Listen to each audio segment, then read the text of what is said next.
A todos, vamos rememorar o que nós começamos. Primeiro vamos ter uma palavra de oração, vamos levantar para descansar, porque senão vocês vão cochilar daqui um pouquinho.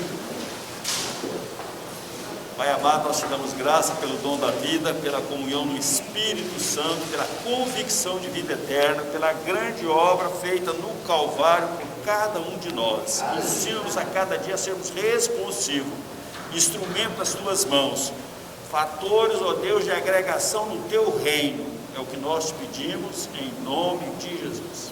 Amém. Nós temos abordado sempre para vocês a importância do conhecimento da história da igreja. Se você estuda um livro da Bíblia, por exemplo, Atos, você estuda 30 anos da história. Se você estuda a história da igreja, você estuda 2000 anos da história. Qual a importância de conhecer a história? Não cometer os erros que já foram cometidos. Tantos erros que já se processaram, nós não precisamos repetir eles. Todas essas heresias que tem por aí, são heresias que já teve no passado. Simplesmente as pessoas não aprenderam e estão repetindo as heresias. Nós dividimos a história da igreja, não só nós, como muitos autores dividem, em 7 fases: igreja apostólica, igreja perseguida, igreja imperial, igreja medieval, igreja reformada, igreja moderna ou contemporânea e igreja atual. As 7 fases. Isso eu quero que todos vocês tenham de cabeça, ou de coração, de cor. O que caracteriza a igreja apostólica? A igreja que seguia a doutrina dos apóstolos, uma igreja extremamente simples, sem complicação, sem sofisticação, uma igreja liderada pelos presbíteros e diáconos. No decorrer dos anos vocês vão ver que não vai ser mais assim. Uma igreja dinâmica, uma igreja ungida, uma igreja cristocêntrica. A caneta preta estava clarinha, né? Cristocêntrica, ela era centrada em Cristo. Por mais que as autoridades religiosas proibissem falar em Cristo, eles não atendiam, eles continuavam falando em Cristo e os desafiavam dizendo: é justo obedecer a vocês, ó Deus. Nós não podemos deixar de falar daquilo que nós temos visto e ouvido. Uma igreja cheia de milagres, porque à medida que anunciava o nome de Cristo, ia acontecendo os milagres. E uma igreja família, reunia no templo, reunia nas casas, com simplicidade, com singeleza de coração. O Senhor ia multiplicando a igreja através daqueles que iam sendo salvos. E essa maravilha de igreja. Qualquer semelhança com o que nós vivemos não é nenhuma coincidência, é tudo estudado e aplicado, viu? Teve um irmão que chegou aqui uma vez, o único durante 33 anos de história, foi o pastor Batista da Primeira, lá de Paraná. Ele chegou aqui, olhou: mas vocês são a igreja de Atos? Uma única vez, um sujeito percebeu, mais ninguém. Um sujeito percebeu: vocês são a igreja de Atos. E é verdade. E nós primamos para isso. E não é casual, é proposital. Essa igreja não tinha hierarquia, essa igreja não tinha confusão, essa igreja não tinha disputa, essa igreja não tinha glória, essa igreja não tinha nada dessas coisas. Era uma testemunha viva de Cristo, vivendo a simplicidade do Evangelho. Logo em seguida, a igreja apostólica, houve 3 pais chamados pais pós-apostólicos. Clemente de Roma, que chegou a escrever carta para Corinto e para Filipos, ainda no 1º século. Inácio de Antioquia, que é aquele que foi martirizado, que escreveu 7 cartas, tanto para as igrejas, como para pessoas, como amigos de Roma, porque ele queria ser trigo no dente dos leões para Cristo. E não queria que ninguém amenizasse a sua morte. E Policarpo de Esmirna, aquele senhor idoso, que o próprio algoz dele gostava tanto dele que não queria que ele morresse. Diz para ele: nega Jesus e fica vivo. E ele responde: como que eu posso fazer o mal para aquele que durante 80 e tantos anos só me fez o bem? Então, quais são os 3 personagens que destacam como pais pós-apostólicos? Clemente de Roma, Inácio de Antioquia. Onde ficava Antioquia? E Policarpo de Esmirna. Onde ficava Antioquia? Capital da Síria, país vizinho de Israel, com a perseguição da igreja em Israel, o centro evangelístico da igreja mundial muda para Antioquia. É de lá que Paulo sai para fazer todas as suas viagens. O centro mundial da igreja deixa de ser Jerusalém, passa a ser Antioquia. Lá havia um irmão líder da igreja chamado Inácio, que é condenado ao martírio e levado para Roma. Durante o seu percurso até Roma, ele vai escrevendo cartas. Era de navio, demorado, gastava muito tempo, né? Então ele escreve carta para as igrejas, para amigos, para as pessoas. Escreve uma carta para Policarpo, que mais tarde é também executado. A igreja perseguida. Qual que é a característica da igreja perseguida?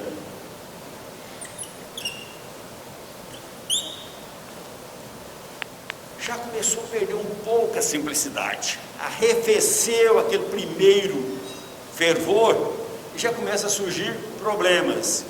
Um dos grandes problemas que surge, heresias. Quais as heresias piores que surgem nessa época? Gnosticismo. Nós já vimos aqui que havia várias vertentes desse gnosticismo, né?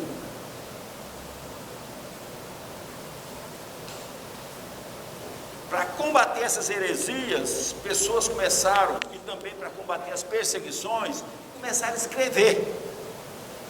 Filósofos que se converteram, homens cultos, preparados, que sabiam escrever, que naquela época a grande maioria da população era analfabeto. Tipo Jacó.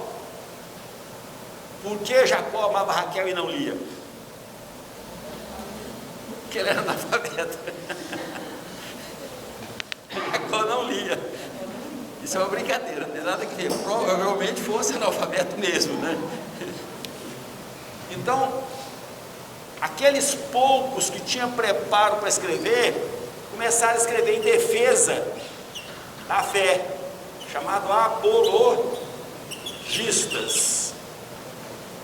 Além dos apologistas, surgiram aqueles que também escreveram acerca da razão da doutrina, ficaram conhecidos na história como polemistas. Depois nós vamos citar os nomes dessas pessoas, né? Então, para combater as heresias, tiveram que formar isso. Outra coisa, escolher um líder para assumir a igreja, para cuidar da igreja, para que as heresias não tomassem conta. Antes a igreja era liderada por presbítero, que é o mesmo supervisor e ancião, e diáconos. Agora teve que surgir a figura do bispo. Ficou conhecido como bispo monárquico, porque mono é um e arque é governo. Então, um bispo único para governar. Poderia haver muitos bispos na igreja, mas um era o governante. Vocês estão vendo de onde vem a figura do pastor, do papa, essa coisa toda? Vem daí. Foi aí que começou a formar. A igreja deixou de ser uma igreja aberta, livre, e passou a ser uma igreja um pouco já mais sistematizada, né? Falar igreja aberta, por algumas vezes, pastores da cidade chegaram no nosso meio e disseram: aqui é uma igreja aberta, aqui é fácil de penetrar. Eu vou citar só um exemplo para vocês. Há uns 10 a 15 anos atrás, eu estava viajando e tinha um pastor participando conosco chamado Abel, aqui da cidade, é vivo até hoje. Aí ele aproveitou a minha ausência e falou: tá fácil, né? Irani está viajando, eu assumo a igreja, quando ele chegar eu já subi. Aí ele deu uma investida. A Lucy chamou ele e falou: ó, seu pastorzinho de meia colher, chota daqui, porque aqui não tem espaço para você não. Se nós quisermos um profissional aqui, nós chamamos e contratamos, mas nós não queremos profissional da fé aqui dentro. O cara saiu, está correndo até hoje. Por quê? Porque a igreja apostólica era uma igreja aberta. Devido às heresias, essas confusões todas, tiveram que fechar a igreja botando um bispo monárquico. Também nessa época da igreja perseguida, desenvolveram uma teologia pró-martírio. Quando a gente lê as cartas de Inácio de Antioquia, a gente vê que Inácio tinha um desejo de ser martirizado. Isso foi muito frequente no período da igreja perseguida. Quando mataram o pai de Orígenes, Leônidas, queimaram, Leônidas também queria, Orígenes também queria ser queimado com o pai.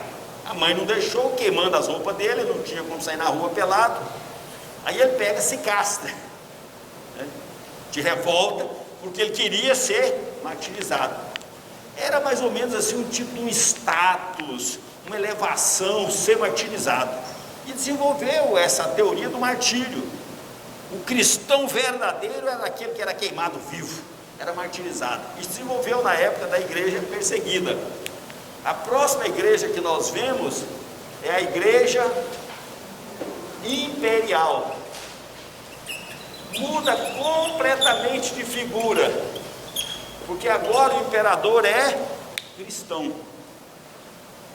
Então a igreja se torna pomposa, gloriosa, cheia de adereços, cheia de coisa, né? É interessante isso, que o irmão John Knox, que foi o reformador da Escócia, a maior birra que ele tinha era de roupa de padre. E ele dizia o seguinte: não queremos ver na igreja roupa de padre. Como que surgiu essas roupas de padre? Quando surgiu a igreja imperial. Você imagina o imperador aqui, eu aqui na frente falando que essa roupinha não pode, né? Tinha que ser de terno e gravata, todo pomposo. Quando nós estudamos a história da igreja, nós começamos a entender toda essa coiseira que existe aí. Porque quem não estuda não entende. Essas hierarquias, esses nomes, esses títulos, essa bagunceira toda, não entende isso, né? Mas estudando a história a gente vai entender, né? Isso aqui é só uma síntesezinha bem rápida, bem simples, né? Que eu quero que vocês mantenham na cabeça essas coisas. Isso é importante nós entendermos. Principalmente essas 7 fases da igreja. Quais são elas?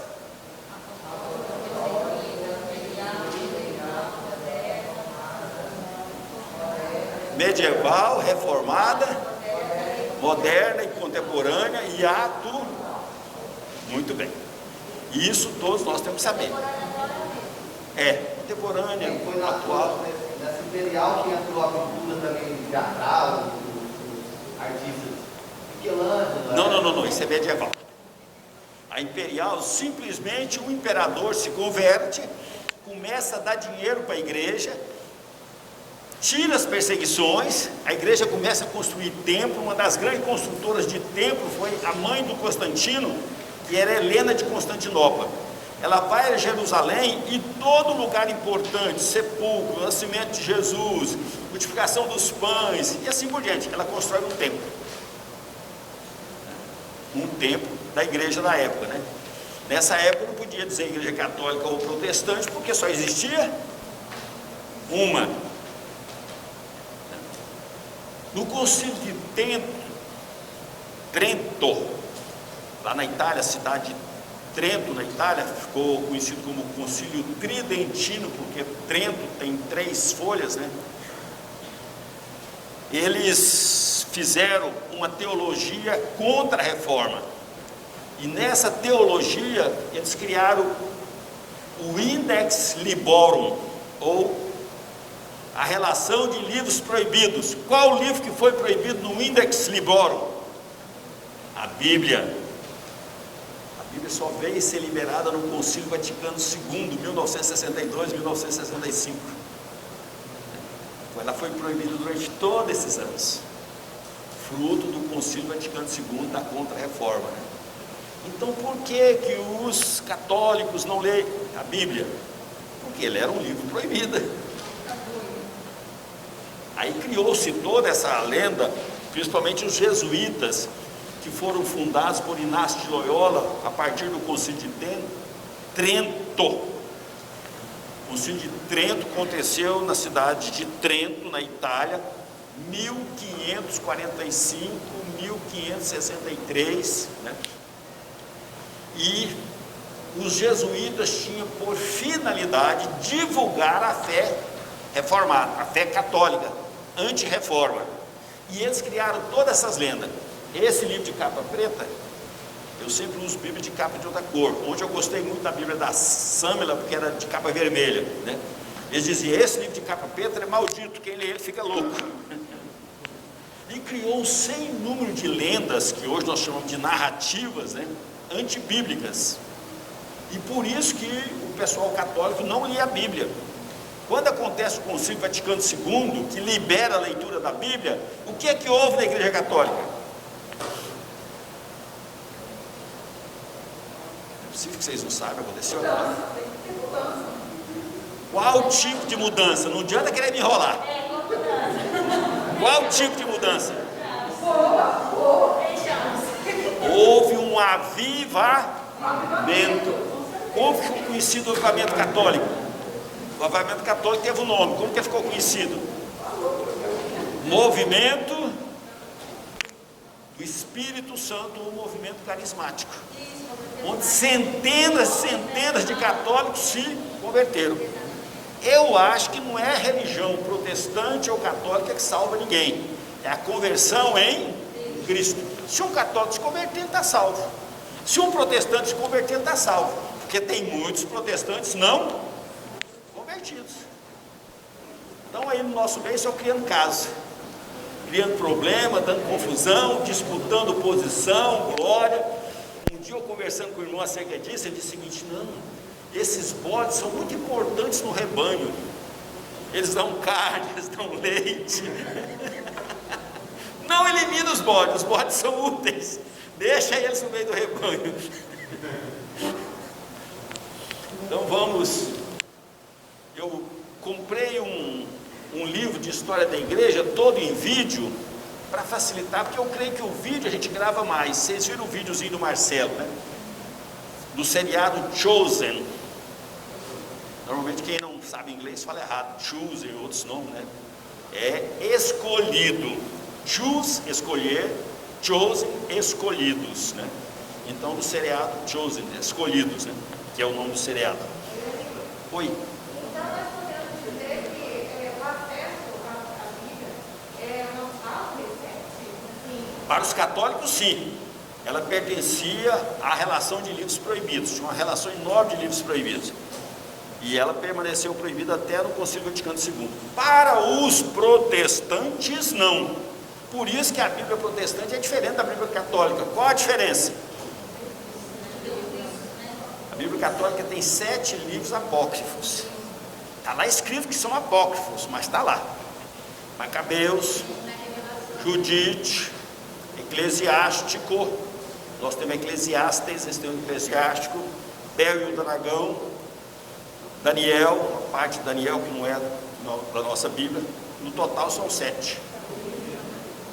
Tobias, Judite, são livros históricos, não são livros malignos, se você ler não vai te envenenar, são livros históricos, simplesmente não são inspirados pelo Espírito Santo. Falando nisso, é bom a gente citar um fato muito interessante, que o canal History sempre traz aí, né, dizendo o seguinte: descobriu-se um novo evangelho, o evangelho de Tomé. Descobriu-se um novo evangelho, o evangelho de Maria Madalena. Lógico que isso já existia desde o tempo que eles foram escritos, há 2000 anos atrás. Simplesmente eles não são canônicos, eles não passaram pelo crivo da inspiração do Espírito Santo.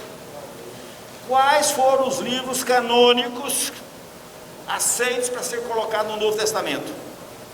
Primeiro critério, tinha que ser tinha que ser escrito por apóstolo ou por alguém que vivesse com os irmãos de Jesus.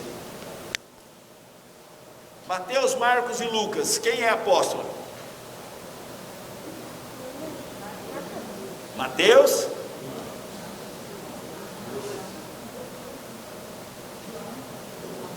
só Mateus. Marcos andou com Pedro, Lucas andou com Paulo. Então por isso foi possível colocar os evangelhos deles. João, apóstolo.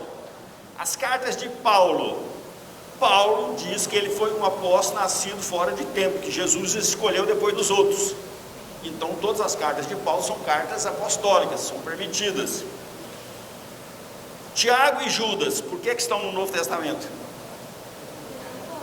São irmãos do Senhor, não são apóstolos. Tiago e Judas não são apóstolos, são irmãos do Senhor. Então quem tem no Novo Testamento? Só apóstolo e quem viveu com apóstolo. Por isso que esses outros escritos foram considerados apócrifos ou deuterocanônicos e não fazem parte do cânon do Novo Testamento. Então quando o History apresentar para você aí o Evangelho de Madalena, de Tomé, de Barnabé, tem um sem número deles. Inclusive naquela época era muito comum o cara escrever uma coisa qualquer e botar nome de um sujeito reconhecido. Até hoje faz isso. Botar o nome de um sujeito reconhecido para aquele escrito ter credibilidade. Mas nem foi aquela pessoa que escreveu. Isso foi uma das coisas que eles tiveram que fazer aqui nessa época. Aqui eles desenvolveram o cânon. O que significa a palavra cânon? A palavra cânon vem do grego cânon, vara de medir. Então, regra, régua, aferição, né? Só aqueles que preencheram os critérios é que passaram. Quais os livros do Novo Testamento que gastou muito tempo para ser aceito no cânon? Primeiro, Tiago. Por quê? Porque Tiago fala muito sobre as obras. Apocalipse. Segunda Pedro, porque segunda Pedro e Judas são muito semelhantes. Um tem 80% do conteúdo do outro. Então ficaram perguntando, quem copiou do outro? Se um copiou, quem copiou não é autêntico, é plágio, né? E demorou a entrar no cânon. E só entra no cânon no Concílio de Trento. Falar sobre a Epístola de Tiago, Lutero, Martim Lutero, que foi o protagonizador da reforma, ele abominava Tiago e chamava a carta de Tiago de Epístola de Palha, porque Tiago enfatiza muitas obras. De onde vem essa história de obras? No quarto século, houve dois sujeitos, um chamado Agostinho e outro chamado Pelágio, que tinham perspectivas teológicas distintas. Agostinho dizia o seguinte: o homem nasce todo em pecado, perdido, inclinação para o mal continuamente, e não há bem nenhum nele. Pelágio dizia: não, o homem sofreu consequência do pecado original, mas no entanto ele tem o livre-arbítrio. Ele pode escolher o bem e o mal. Quer falar, Marcelo? Não, estou tentando lembrar como se caracteriza os dois, Tá. Então, Agostinho preconizou um tipo de teologia. As pessoas comuns que nunca estudaram nada, os irmãos de igreja, acham que teologia é um negócio maligno, que não vale nada só para diminuir a fé das pessoas. Diminuir aquela fé infantil, aquela fé superficial, aquela fé sem conteúdo, sem profundidade. Porque a fé verdadeira, ela procede do conhecimento teológico. Não é só saber versículos da Bíblia de cor, não. Então Agostinho tinha esse tipo de postura. Por isso que Lutero estuda muito Agostinho e propõe as suas teses fundamentadas em Agostinho e abomina Pelágio. A igreja romana absorve Pelágio. O que Pelágio dizia? Como você tem livre-arbítrio, você pode escolher entre o bem e o mal. Se você fizer coisas boas, vai somar para a sua salvação. O que são coisas boas? Obras. Muito bem. Então, para Pelágio, a salvação é pelas, e para Agostinho é unicamente pela graça de. Quando veio a reforma ficou com Agostinho. Nós, os cristãos, cremos que a salvação é unicamente pela graça sois salvos. Isso não vem de vós, é dom de Deus. Vocês foram salvos para as boas obras. Mas Pelágio dizia o contrário. Pelágio dizia que fazendo boas obras nós poderíamos ser salvos. Isso é um paradigma do Espiritismo. Sem caridade não há salvação. Então o espírita corre dia e noite fazendo caridade para ser salvo, porque ele acha que sem boas obras não pode haver salvação. Então vamos dar continuidade.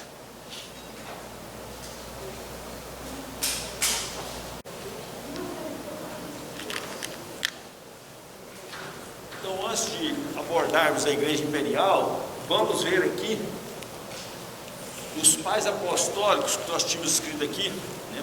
Foi aqueles que vieram logo após os apóstolos, que conviveram com alguns apóstolos. Só para mim anotar que foi mesmo o documento de Constantino assim que garante aos cristãos exercerem. Edito de Milão, nós vamos chegar lá. Então, pais pós-apostólicos ou pais apostólicos são aqueles que viveram logo após os apóstolos. Clemente era da igreja de Roma, era o bispo da igreja de Roma. Ele escreve Epístola aos Coríntios e aos Filipenses, né? Ele é citado em Filipenses 4:3 na Bíblia, e ele morre no ano 95 depois de Cristo. E nasce em Antioquia, na Síria, vive do ano 35 ao 108, escreve 7 cartas sobre a unidade da igreja, inclusive carta para Esmirna e carta para irmãos romanos. Aqui é uma foto da cabeça de João Batista. Na época da reforma, tinha 7 cabeças de João Batista em cidades importantes da Europa. O sujeito que fosse em peregrinação a uma dessas cidades e visse a cabeça de João Batista, tinha anos de perdão fora do purgatório para entrar no céu. Isso aí é o bispo Inácio de Antioquia sendo comido pelas feras.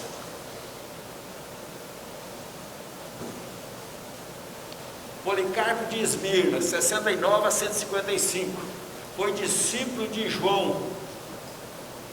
Esmirna fica perto de Éfeso e João teve um tempo em Éfeso. Então, Policarpo foi discípulo dele. Papias de Hierápolis, Hierápolis também fica na mesma região, anos 70 a 140. Fez relatos sobre os feitos e ditos do Senhor Jesus. Os pais apologistas. Apologia significa defesa da fé. Foi quando suas ações calúnia lançadas pelos inimigos da igreja. A cena do Senhor foi mal interpretada como canibalismo, e a afeição e o amor entre os crentes foi confundido com imoralidade sexual e incesto. O irmão acabou de falar isso. A verdadeira igreja foi sempre destinada a ser mal interpretada e caluniada. Quando ela é aplaudida e popular, está em decadência. Qualquer cristão não espere aplauso e aceitação, porque isso é contra o reino de Deus e a favor do reino do mundo. O maior dos apologistas antigos que defendia a igreja foi Justino, o Mártir. O Mártir porque foi martirizado.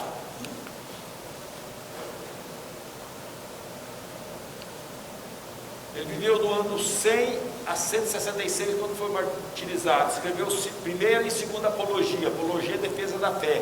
Diálogo com Trífo, um judeu, em que ele defendia o cristianismo perante o judaísmo. Então por isso que embolou esse livro, né? Diálogo com Trífo. Tertuliano, lá de Esmirna, próximo a Éfeso. Esse Tertuliano aqui não é aquele, esse é o de Cartago, né? 155 a 220. Cartago ficava no norte da África, né? Onde é a Argélia hoje. Escreveu uma obra chamada Apologética.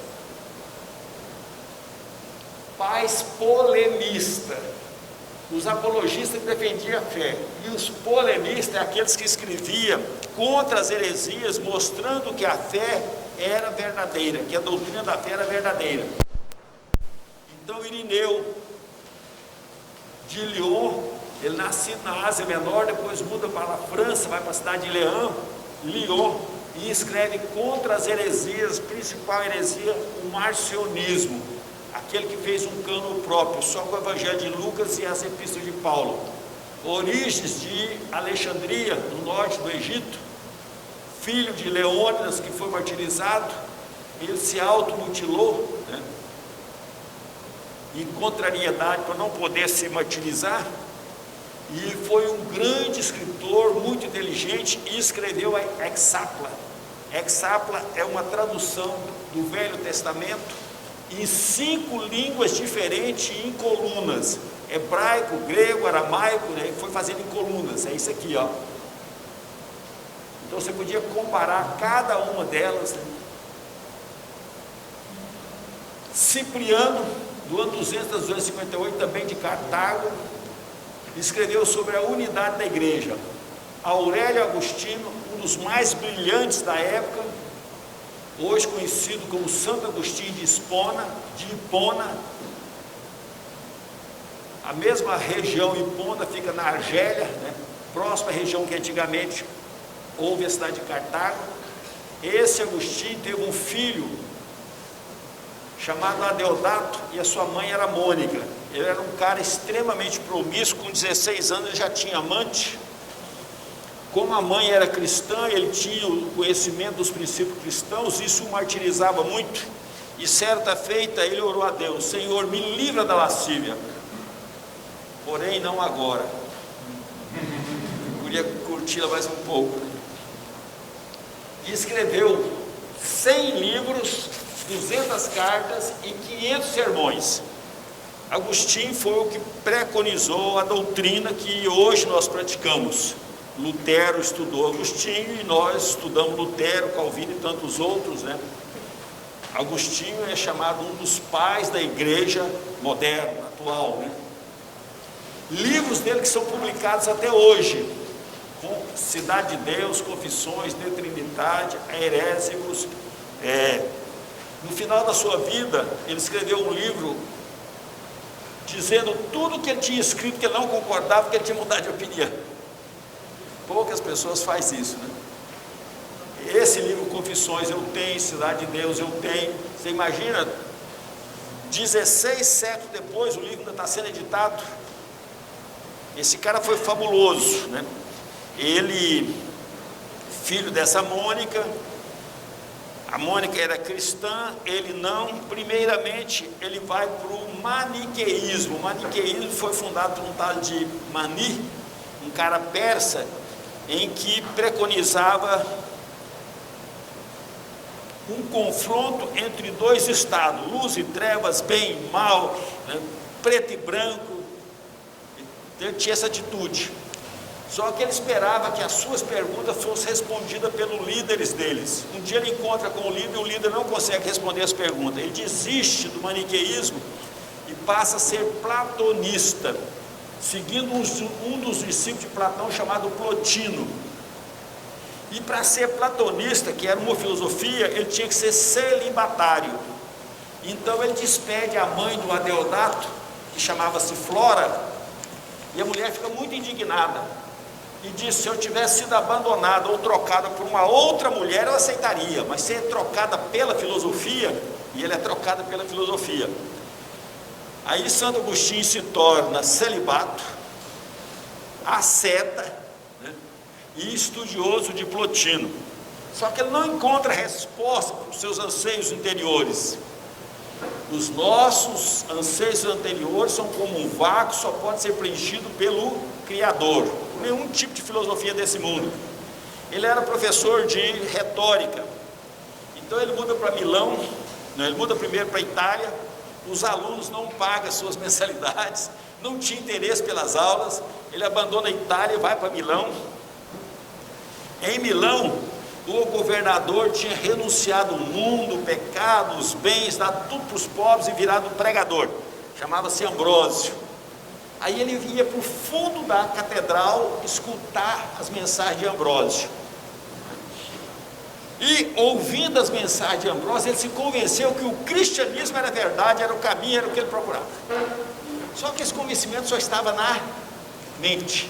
Ele continuava lascívio, promíscuo, com desejos mundanos, pecaminosos, do mesmo jeitinho que ele era antes.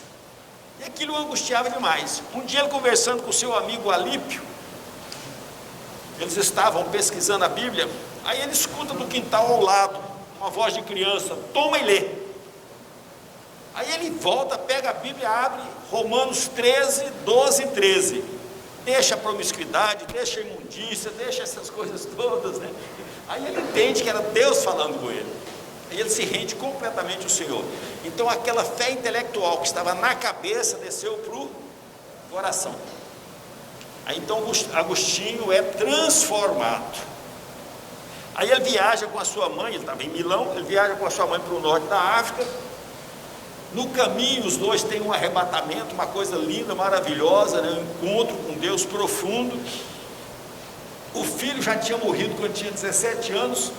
Adeodato significa aquele que Deus deu. Aí a mãe morre também.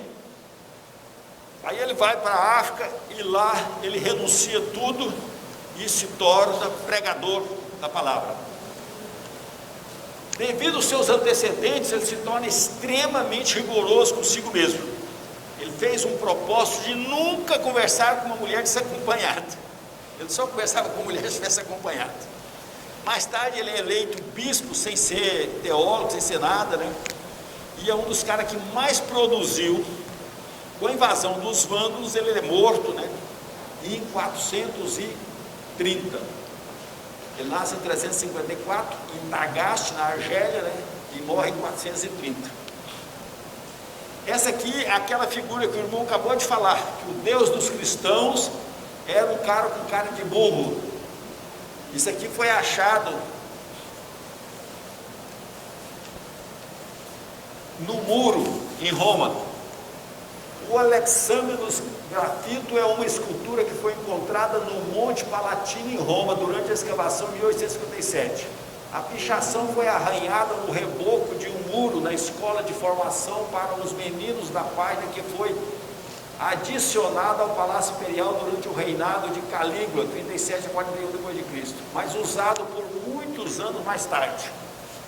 Arqueólogos, certeza da data exata do artefato por causa do período de tempo em que o prédio estava em uso. As datas iriam do 1º ao 3º século, que é do século 3 aparentemente mais provável.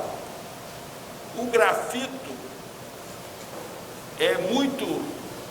Word é uma palavra aquecida e difícil de ler, mas diz que Alexâmeno adora o seu Deus e retrata um homem com Hans levantou, representando adoração na frente de uma cruz, em que trava uma figura humana com a cabeça de asno. Então essa é a imagem que os cristãos tinham na época da perseguição. Acontece no século 3 aqui, ó. Alexâmeno adorando o seu Deus, né? Um homem pregado na cruz com a cabeça de burro. Agora nós vamos ver os pais pós-nicênico. Niceia foi o local onde Constantino fez o primeiro concílio. Então os pais pós-nicênico é João Crisóstomo, nascido em Antioquia, depois se torna bispo em Constantinopla, patriarca em Constantinopla, e morreu no exílio em 398. O maior orador sacro da antiguidade. O que significa Crisóstomo? Crisóstomo, isso aqui é importante.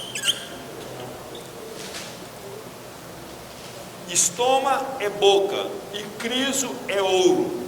Então é um cara que pregava tão bem que pegou o apelido de boca de ouro. Nós, os servos de Deus, devemos nos preparar, nos aprimorar, nos aprofundar, estudar, para apresentarmos bem a palavra de Deus. João Crisóstomo fez isso e foi apelidado boca de ouro. Outra coisa que eu quero ressaltar com vocês aqui, a diferença de concílio e sínodo. O que é um concílio? O que é um sínodo? O primeiro concílio aconteceu em Atos 15, quando a liderança da igreja reuniu para decidir se exigia dos cristãos os mesmos costumes ou regras dos judeus. Tiago, irmão do Senhor Jesus, determinou que não. Os cristãos pagãos teriam um propósito, uma exigência. Os cristãos judeus, outra. Então, o primeiro concílio é esse. Concílio é uma reunião de líderes cristãos para tomar decisão universal. Normalmente é composta por bispos e sínodo. Sim, junto, odos, caminho. Até hoje, se você andar na Grécia, você vai ver odos tal, odos tal, odos tal, odo é caminho, ou rodovia, ou estrada, né? Então, sínodo, quando reúne pessoas que andam no mesmo caminho. Em outras palavras, não precisa ser só bispo, pode ser qualquer tipo de líder. E as decisões do sínodo têm valor local, e as decisões do concílio têm valor universal.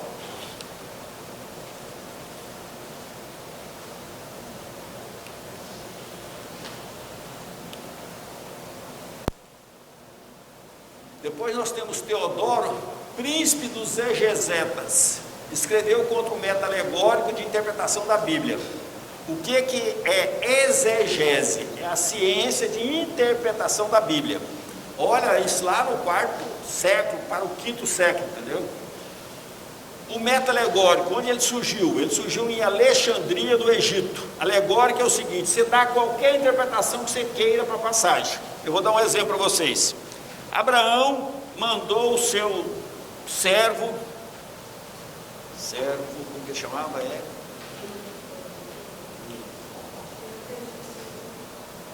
Como que é?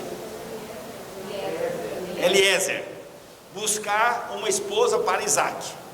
Então Abraão representa Deus Pai, Eliezer o Espírito Santo, a esposa a igreja. Onde é que está isso escrito? Lugar nenhum. Isso está na mente dos alegóricos. Durante muito tempo a Bíblia foi interpretada nesse sentido alegórico por muitos pregadores. Até hoje ainda aparece alguns aí querendo fazer isso. Não é o método correto. Qual que é o método correto? É o histórico gramatical, é o que está escrito dentro da história. Mas esse sistema de alegoria foi muito usado, né? E Teodoro escreveu contra isso. Eusébio de Cesareia, um dos maiores historiadores acerca da história da igreja, em 325, depois do concílio de Nicéia, é considerado o pai da história da igreja, escreveu histórias eclesiásticas. E Jerônimo, um italiano da cidade de Veneza, caiu? Um italiano da cidade de Veneza, que era um número de água, que as pessoas andam de gôndolas. Ele foi para Israel, viveu em Belém, 38 anos no mosteiro. Ele era sustentado por uma mulher rica de Roma chamada Paula, e lá ele traduziu a Bíblia para o latim popular, o latim vulgar. Por isso que a Bíblia de Jerônimo chama-se a Vulgata.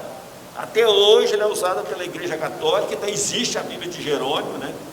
E nessa Bíblia ele acrescenta os 7 livros apócrifos. Quando acontece o concílio de Trento, depois da reforma, eles mantêm os livros apócrifos. Ambrósio, que é o governador que renunciou tudo, vendeu todos os bens, deu para o pobre e se tornou líder da igreja em Milão, foi eleito bispo, doou seus bens aos pobres, tornou profundo estudioso da palavra de Deus, enfrentou o imperador Teodósio, porque o Teodósio do Império Oriental queriam impor condições inaceitáveis, né, e ele não admitiu. Contribuiu para a conversão de Agostinho. O nome do Agostinho era Aurelius Agostinus, em latim. Perseguição, eu vou pular.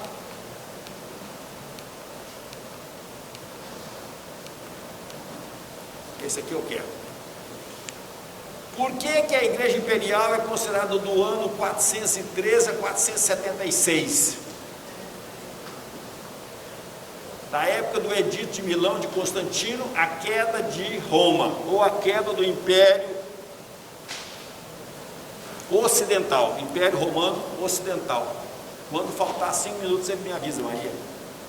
Eu gosto de terminar 5 minutos antes, para ninguém reclamar que avancei no horário.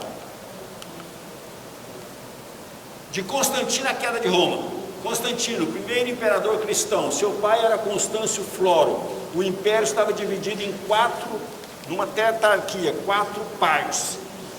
Então Constantino, filho do imperador Constâncio Floro, luta com os demais, tem aquela visão, e crendo que aquela visão era de Deus, ele tem a vitória e assume o controle de todo o império.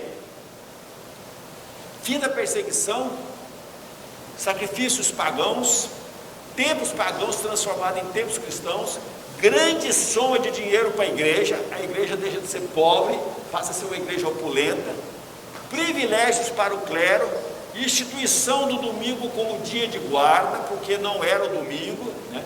Era o sábado, abolido o duelo nas arenas, a crucificação de cristãos e a morte de crianças. Então a igreja antes, que era uma igreja perseguida, passou a ser uma igreja agora protegida pelo império.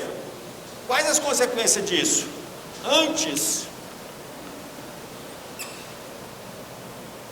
a igreja não tinha mundanismo. Agora o mundanismo passa a prevalecer. Qual que era o que foi outra consequência, além do mundanismo na igreja? O monasticismo. O que é monasticismo? As pessoas reagindo contra o mundanismo adotaram o ascetismo, uma posição extremamente rigorosa consigo mesmo, começaram a fugir para os mosteiros, para cima das montanhas, viver uma vida de sacrifício, de rigor, de pobreza, de abstinência, né?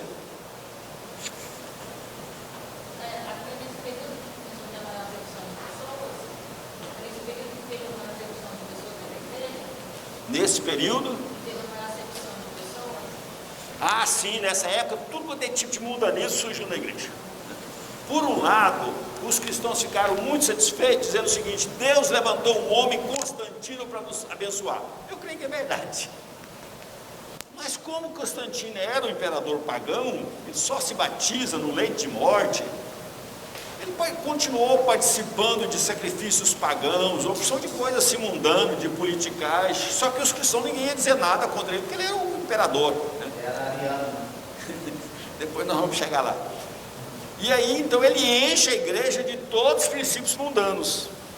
Ele não entendia nada de teologia. Isso que o Marcelo falou, ele era manipulado pelos bispos. Se os bispos falavam uma coisa e convencia ele, adotava aquilo. Se outro bispo falava outra coisa e convencia ele adotava aquilo outro. Porque ele não era bispo. E, no entanto, ele presidiu o concílio de Nicéia, que a gente vai ver logo em seguida.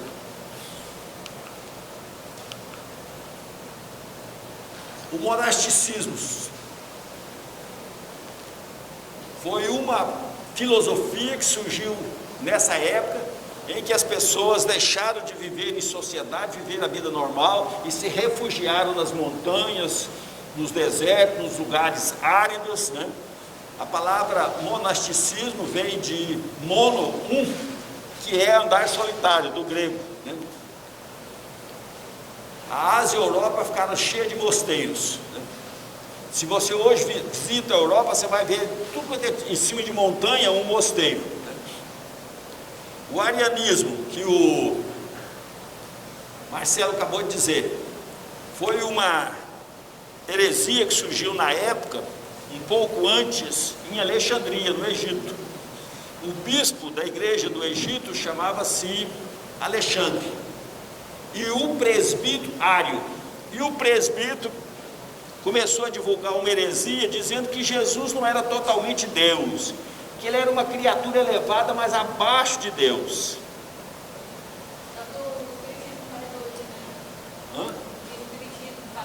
O Espiritismo, o Testemunha de Jeová, um sem número de heresias. Por isso que é importante estudar a história, né? As heresias se repetem. Então, quando você vê uma moderna, você vê aonde foi que ela começou, né? Então esse arianismo não foi contornado até que o imperador resolveu fazer um concílio, reunião de bispos na cidade de Niceia. Jesus inferior ao Pai, concílio de Niceia, onde estabeleceram o credo. Então no credo dizia que Jesus é igual ao Pai, na mesma substância, na mesma forma, no mesmo poder, na mesma glória, né?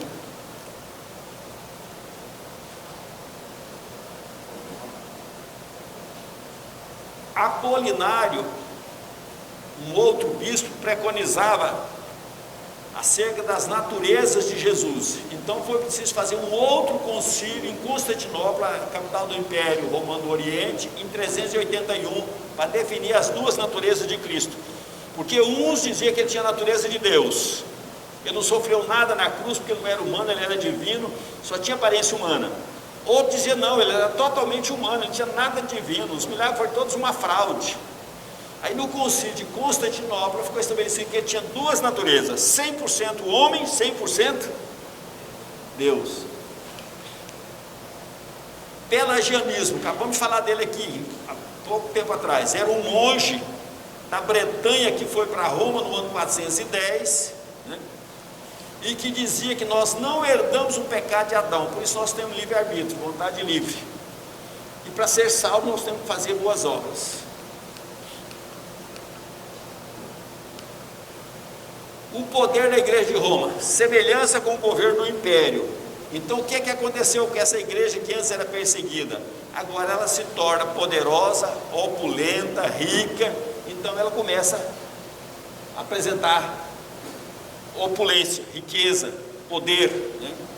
Semelhante ao governo imperial, começa a copiar, né? Sanção apostólica para a igreja de Roma. A igreja de Roma começa a reivindicar para si predominância sobre as demais igrejas, que ela era melhor. Aí a supremacia da igreja de Roma, superioridade do bispo com a mudança da capital do império para Constantinopla.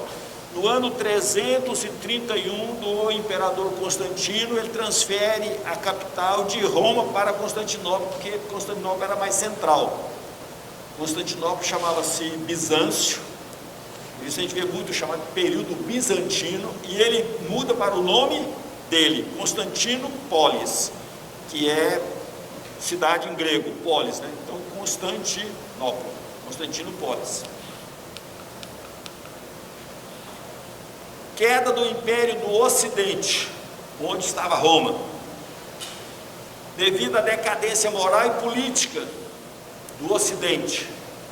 Os bárbaros começaram a invadir Roma, né? Cobiça das riquezas do império, igual acontece com a América do Norte hoje, né? As pessoas invadem a todo custo e tal, cobiçando as riquezas que tem na América do Norte. É interessante porque as pessoas gostam tanto de trabalhar na América do Norte, se lá não tem leis trabalhistas, não tem CLT, não tem tribunal trabalhista, não tem nada disso, e mesmo assim as pessoas querem ir para lá. Legião romana desmotivadas e corrompidas, tribos bárbaras que invadem o Império Romano. Os visigodos, liderados por Alarico no ano 376, os vândalos, liderados por Genserico no ano 406, os burgúndios em 414, os francos em 420, os anglo-saxões em 440, os hunos liderados por Átila em 450. Cada uma desses povos foi invadindo a Europa numa determinada região, e essa região passou-se a ser liderada por esse povo e mais tarde se tornou um país. Por exemplo, os francos virou que país? França. Anglo-saxões, Inglaterra. Vândalos, Itália, e assim por diante. Mas quem amenizou isso foi praticamente o primeiro papa, o Leão I, né?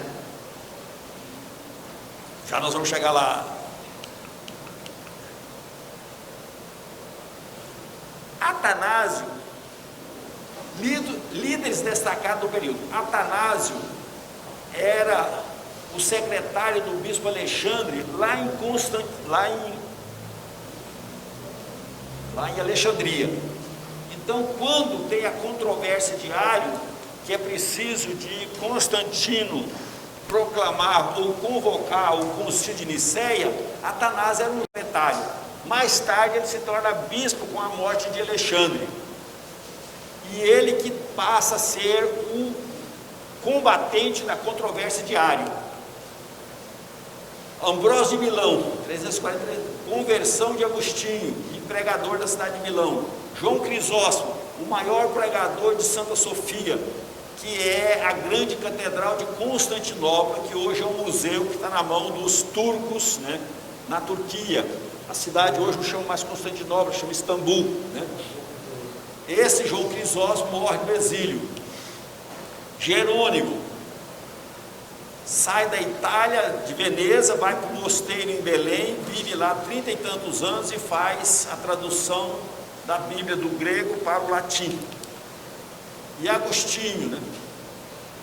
Aos 33 anos se converte, é o mais erudito de todos os líderes dessa época. Aí a figura do Agostinho, né? Nós não estudamos muito Agostinho, não apoiamos muito Agostinho, porque ele recebeu o nome de santo. Se é santo, é católico, nós deixamos de lado, mas não é verdade. O Agostinho escreveu muita coisa boa que nos pode orientar, nos ajudar muito. Por que ele é morenão? Porque ele é africano. Ele é africano. Cruz de Constantino, foi essa a imagem que Constantino viu no céu, com essa escrita: In hoc signos vices. Com esse sinal você vai vencer. Então ele vai para a batalha da Ponte Milvia e lá vence o seu oponente, né, e assume o império. Símbolo do cristianismo. Que símbolo é esse? São as duas letras primeiras do nome de Cristo, o Qi e o Rho, da palavra Christos, Qi e Rho, né? O outro símbolo é o Ictis. Ictis significa peixe. Jesus Cristo, Theos, Huios, Soter. Então, Jesus Cristo, Filho do Deus Salvador. Está aqui, ó, Jesus Cristo, Theos, Ictus, Soter. E outro símbolo que nós vemos muito é IHS. Deixa aí em latim. Jesus Hominus Salvatorem. Jesus, o homem salvador. Então esse signo do cristianismo, ele aparece de várias formas. Aqui ele aparece com o alfa e o ômega, porque Jesus também diz que ele era o alfa e o ômega, em Apocalipse. A primeira e a última letra do alfabeto grego. O alfabeto grego, semelhante ao nosso, tinha 23 letras, né? Alfa, beta, gama, delta, epsilon, zeta, ita, iota, kappa, lambda, mi, ni, xi, até o ômega.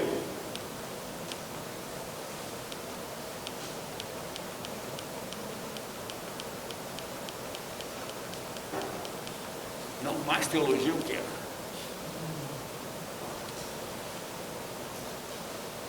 O Ocidente era muito mais pragmático e menos teológico. O Oriente era muito mais teológico. Há uma crítica que você chegava em Constantinopla e pedia um pão ao padeiro. Aí o padeiro te entregava o pão e dizia: a Trindade é composta de Pai, Filho e Espírito Santo, os três da mesma essência, na mesma glória, no mesmo poder. Um não foi criado pelo outro, ambos são incriados, ambos são simultâneos, um não veio depois do outro. Isso os padeiros, né? Porque a teologia no Oriente era muito desenvolvida. Então, os teólogos gregos do Oriente. Clemente de Alexandria, interessante, o Egito parece que está no Ocidente, mas é considerado Oriente, né? Clemente de Alexandria, 150-220, e Orígenes, seu discípulo, foram os principais líderes em Alexandria, centro da segunda principal corrente do pensamento teológico. Esse Orígenes, que eu falei que ele se castrou e tal, ele era muito precoce. Com 17 anos ele já fazia parte da escola de Panteno, uma escola teológica, que mais tarde ele se torna diretor. Ele já ensinava teologia. Falando nisso, quantos anos você está, Pedro? 11. Jonathan Edwards foi um outro rapaz muito precoce também, que se tornou um dos maiores sistematizadores do avivamento na América do Norte, no século XVIII. Jonathan Edwards entrou para a universidade com 12 anos, viu, Pedro? 12 anos. O cara era uma sumidade, tornou teólogo, filósofo, escritor, pregador, né? Muita gente precoce, né? Muita gente inteligente. Mudança significativa na era antinicena, antes do concílio de Niceia. As 5 mudanças significativas que aconteceram na era antinicena de Irineu, Tertuliano, Cipriano, Clemente e Orígenes. Irineu, França; Tertuliano, Ásia Menor; Cipriano, Cartago; Clemente e Orígenes, Alexandria. Todas elas são resultado direto da crescente luta do frágil cristianismo universal contra os heréticos cismáticos, particularmente os gnósticos. Quais são essas? Está aí as 10. Mudança significativa na era antinicênica. Aparecimento das regras de fé. A regra de fé é o cânon. Consolidação do cânon dos escritos do Novo Testamento. Fortalecimento do bispo, tornando o bispo monárquico. A crescente supremacia da Igreja de Roma. Formação de uma cristologia definida, uma tentativa de definição de quem exatamente Cristo era. Me dá um minutinho para entender isso. Durante séculos e séculos e séculos, milênios, o povo hebreu aprendeu que só existe um Deus. O Novo Testamento está cheio de afirmação, existe só um Deus.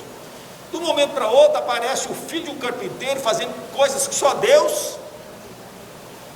Transformar água em pão, andar sobre a água, levantar morto, abrir o olho de cego. Então aquilo foi uma confusão na cabeça dos judeus. Além disso, na sua partida, ele diz: ó, eu vou mandar a outro igual a. Então aquele único Deus vira. A igreja gasta 300 anos para resolver essa questão. A cristologia. Estaremos examinando cada um dos temas citados nos próximos capítulos. O credo dos apóstolos consiste de 12 afirmações apostólicas de fé, que era a confissão exigida de cada candidato ao batismo. O sujeito, para ser batizado, ele tinha que saber isso, né? Eu creio em Deus Pai Todo-Poderoso, eu creio em Jesus Cristo, seu único Filho, nosso Senhor, concebido pelo Espírito Santo, nascido da Virgem Maria, padecido sobre Pôncio Pilatos, crucificado, morto e sepultado, desceu ao inferno, ressuscitou novamente ao 3º dia. Por que sepultado? Porque dizia que ele não existia, ele era só uma aparência, uma forma, um fantasma. Então puseram no credo que ele era uma pessoa e que foi sepultado. Subiu aos céus, onde está assentado à direita de Deus, de onde ele está vindo para julgar os vivos e os mortos. Eu creio no Espírito Santo, na Santa Igreja Universal, na comunhão dos santos, na remissão dos pecados, na ressurreição da carne e na vida eterna. Esse é o credo apostólico. O credo niceno sofreu algumas variações. Depois veio o credo de Constantinopla, que sofreu mais algumas variações, que são o credo atual. A palavra cano vem da palavra grega cano, significando uma vara de medir ou uma régua, ou uma regra.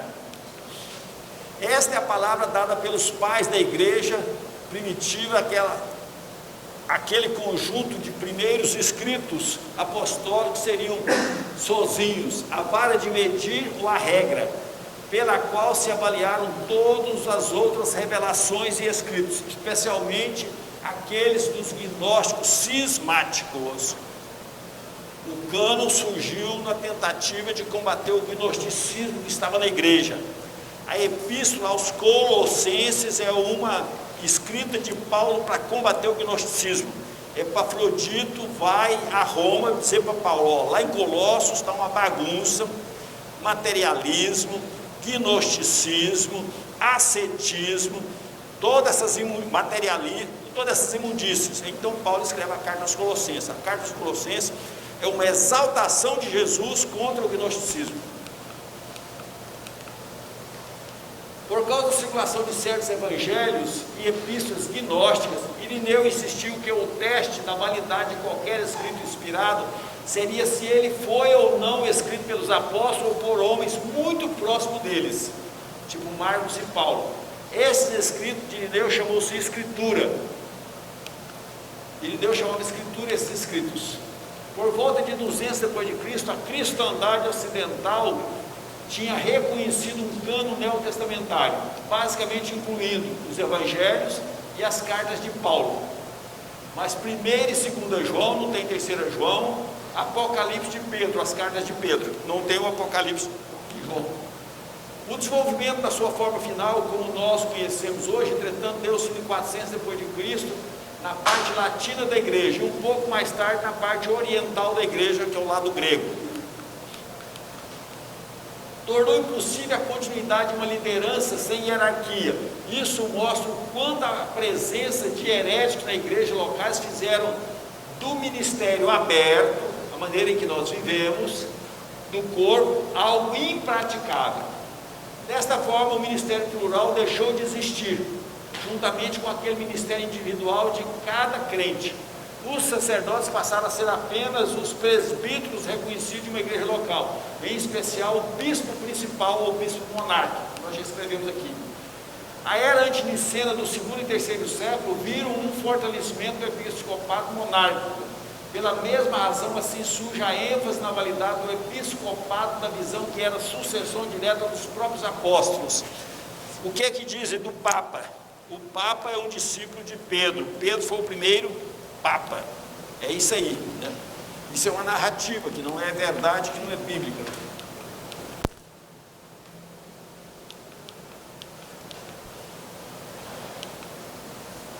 Irineu, Clemente, Tertuliano, especialmente Cipriano, na sua luta contra os gnósticos, fortaleceram o conceito de episcopado monárquico como a forma de assegurar a sucessão apostólica.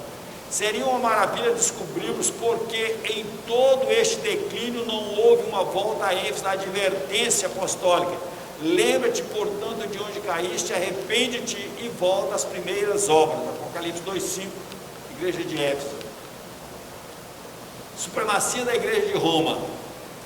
Os bispos de Roma, Constantinopla, Antioquia, Jerusalém e Alexandria naturalmente obtiveram uma preeminência especial devido à sua posição e influência. Então esses eram os centros cristãos da época: Roma, Constantinopla, Antioquia, Jerusalém e Alexandria.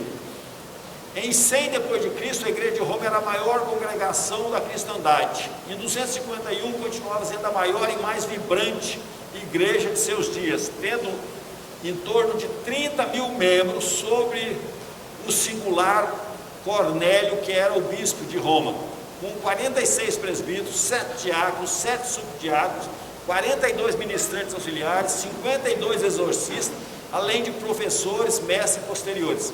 Vocês sabem que a Igreja Católica até hoje tem uma categoria de padres exorcistas? O que é exorcismo? Expulsar demônio. Até hoje a Igreja Católica tem uma categoria de padres exorcistas, padres para expulsar demônio. A Igreja de Roma permaneceu na defesa da fé cristã contra os gnósticos, montanistas e outros separatistas. De acordo com Eusébio, historiador da Igreja, a influência de Roma foi mais tarde engrandecida por sua famosa generosidade. O que foi a generosidade de Roma? Em 251, mais de 1.500 pessoas pobres eram sustentadas pela igreja. Jesus multiplicou o pão e o peixe. A igreja deve fazer a mesma coisa, dar comida para os famintos.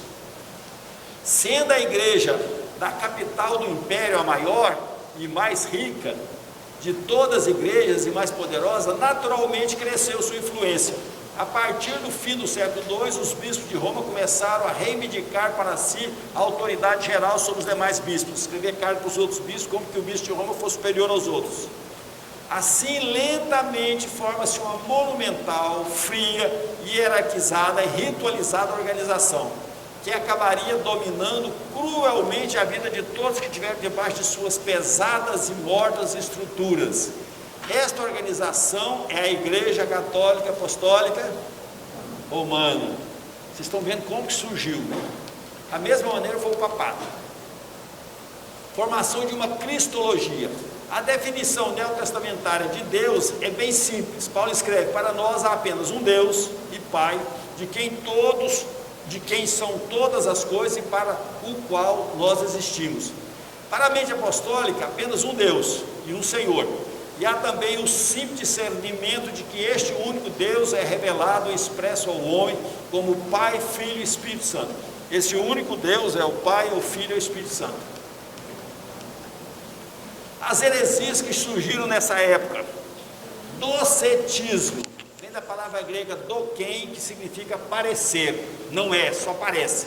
Jesus tinha apenas corpo espiritual, ele não tinha um corpo físico, ele não era uma pessoa, ele parecia uma pessoa. Arianismo: Jesus é um ser criado por Deus, é menor do que Deus. A prática das testemunhas de Jeová de hoje. Patripacionismo: Pai, Filho e Espírito Santo são três modos do mesmo Deus, também chamado de monarquismo modalista, preconizado por Sabélio. Os três são uma só substância. Primeiro ele se manifestou na natureza, máscara, tem dois As aqui, máscara, como Pai, depois como Filho e finalmente como Espírito Santo. Um negócio até muito lógico, né? Muito fácil de entender, né? Sabélio foi excomungado por Roma em 215 depois de Cristo. Mesmo assim continuou tendo grande influência na igreja, com essa maneira de cristologia. Terminou, Maria? Ótimo. Palavras sábias iluminadas de Atanásio. Quem era Atanásio? Aquele secretário do bispo Alexandre lá de Alexandria, que ainda era menino, depois cresceu e com a morte de Alexandre ele assume, que derrotou a doutrina herética de Ário sobre a Trindade, no primeiro concílio da igreja em 325 na cidade de Niceia. Adoramos um Deus em três pessoas, em unidade, triunidade. Não confundimos as pessoas, nem separamos as substâncias. Vou terminar com a localização de Niceia. Onde ficava Niceia? Silêncio. Niceia era a capital de uma parte do Império Romano na Ásia Menor, próxima à cidade de Éfeso, né? Foi por muitos séculos a capital, e por isso então que Constantino escolheu essa cidade para fazer o primeiro concílio da cristandade, né? Vamos ficar de pé, vamos orar para os encerrarmos. Vamos orar com o Django.